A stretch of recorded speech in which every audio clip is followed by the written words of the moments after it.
Have you ever noticed something almost kind of paradoxical about human connection? I've noticed this pattern with several people that I've worked with in one on one coaching. They talk about how hurt and how anxious, how overwhelmed they've been because of a breakup in a relationship that they also weren't sure they really wanted. They weren't sure they wanted this person in their lives until the other person decided to leave. There's a sort of paradox where the second somebody takes a step away, they captivate our attention. We become more interested in them. They become more valuable, and not only because of supply and demand. Let me explain. I mentioned working with coaching clients who were sort of caught in a bit of a paradox where they wanted to break up with somebody until that person broke up with them. You might notice they didn't break up with the person. So there was the idea that this relationship wasn't working, but the unwillingness to make a change. And when people are willing to shake it up, to leave, not only does it disturb our worlds where everything felt so safe and normal, we had everything sort of neatly stacked in a row in our heads, but it also makes them much more appealing to us because they seem like the kind of person who might carry us forward out of our stuck little world. Contrast two different people. You're gonna go on a road trip, okay? Think about the difference between somebody who wants you to drive them around in life and somebody who's comfortable behind the wheel of their own car. One person needs you to manage their trip, their directions, tell them where to go, at the very least, or drive them there yourself. The other person can drive a car on their own. They're happy to take two cars, drive side by side, or drive in the same car and take shifts. What can happen is we merge our road trips until we're not sure where we're going and where the other person is going anymore. Most people also go into relationships with some sort of inherent insecurities, whether from childhood, from their past experiences, from just being human. Perhaps they weren't 100% sure where they were headed in life. They don't know what they want to do. They don't feel completely confident pursuing their dream life, right? This person lifted them up, made them feel special, made them feel amazing.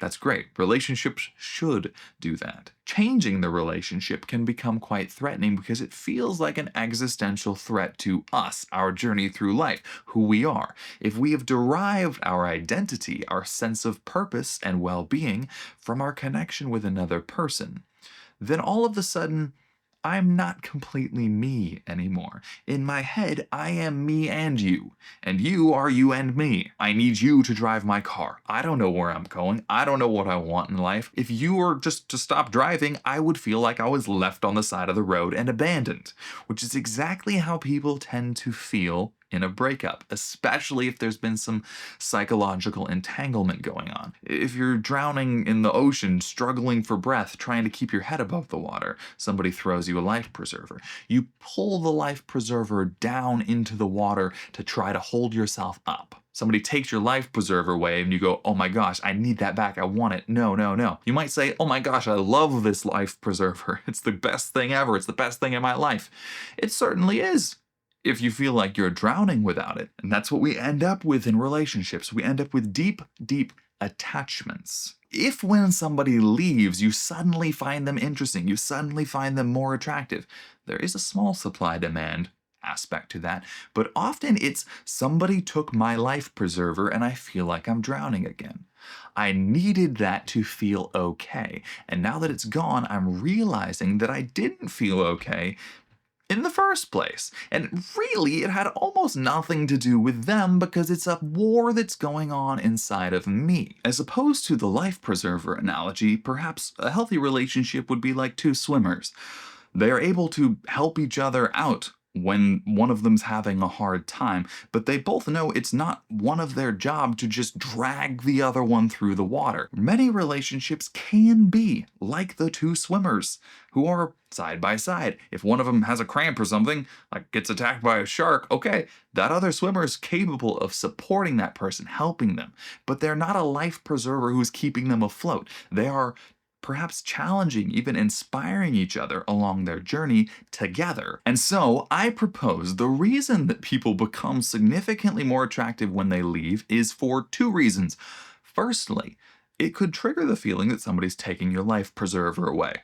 I want that shit back and I want it now or I'm going to drown, is the emotional feeling that wells up inside of a person in that state. The second reason is because the person who takes the action to not even leave, but to step into their own energy is accepting the challenge. They are now taking on something they might previously have been afraid to do. And so the reason then that people leaving become more attractive is because they are embracing their role as a strong swimmer. They appear to us as the person who's out there doing it on their own. Taken out of context, you might think, all right, so what I need to do now is just pretend that I don't need anybody and they'll find me more attractive. You can emotionally manipulate people by pretending to pull away.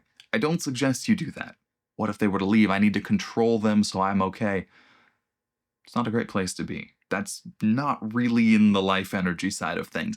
It's in the clinging, the scarcity, the fear. The other more holistic reason that people who are independent and not needy are more attractive is because they're in their own energy, because they are doing their own thing. They are the strong swimmer. Choosing yourself and living intentionally is what will make you more attractive to the people that you will like. And you might think, well, actually, if I fully embrace my own energy, that might not make me more attractive to everybody. People might leave. People might not like that. And that is true because you will be being you, and the people that like you will then, get this, they'll like you. Versus if you're being fake, the people who like you will like the fake you. There might be backseat drivers, people who've been telling you where you should go, people who've been telling you what you should be, and you stop listening to them, they might leave. And so allowing the people who no longer truly resonate with you to fade away can be a bit of a healing process. It clears up space in your life for people who do mesh with what you genuinely care about. And this isn't saying your life has to be a certain way. It's not saying you have to abandon somebody or go chase somebody or be in a relationship or be single or anything. It's saying be intentional, be in the driver's seat and pick a little bit, at least, of what you want to do. Trust yourself a little bit, trust life a little bit, and see what happens. What truly makes you more attractive, and I mean that not only in a physical sense, but in an energetic sense, and what moves you forward is openness to life, to seeing what comes, to embracing new possibilities. And it can be challenging to discern what is a healthy behavior, what's a needy behavior, when am I clinging, when am I loving, when am I being free, when am I being imprisoned.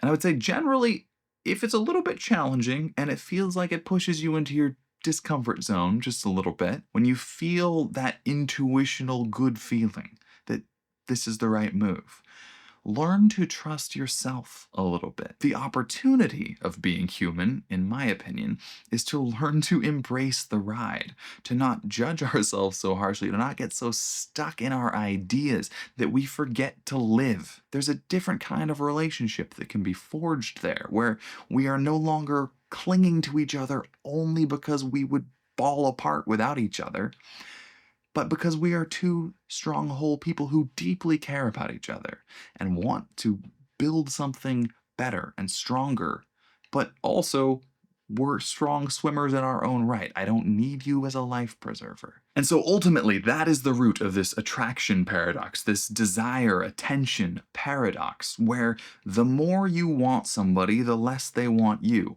It's not always that simple. It's not always that black and white, and there's nothing wrong with wanting somebody. It is when I say, you are what gives my life purpose, and you are the only thing that gives my life purpose. And if you leave, I'm going to feel devastated because, not because I miss you, but because I'm afraid of being without you. It's not about you anymore, it's about me. That's the root of neediness. When it's about me, I need you for me. I don't want you for you. I don't even care about you for you. I care about you because I need a crutch. That's what's repulsive. That's what's unattractive. And can you really blame a person? And if you have felt confused by this energy dynamic, then you're not alone. If you felt like you constantly push people away and you're not entirely sure why or what's wrong with you, that can even be a little bit of a spiral. I push people away. What's wrong with me? There must be something wrong with me. Now I need somebody even more. That pushes, it's a whole thing. I do, as I've mentioned in this video a couple times, work with people one-on-one in coaching. And we work through these things that are holding them back and keeping them feeling stuck and trapped in their lives. And as we've talked about, so often these prison bars are of our own construction. We hold on to them because we are afraid. And unpacking the roots of those fears and what's hiding behind them kind of dissolves the prison, because it was never really there. It was a function of our perception. If at the end of all of this you are left wondering, what about these child wounds? What about this insecurity? Sure, that would be nice to move on, but how do I actually do it? Check out this video right here on inner child healing, where we talk about just that. Aside from that, thank you so much for watching. We will see you next time. Bye-bye.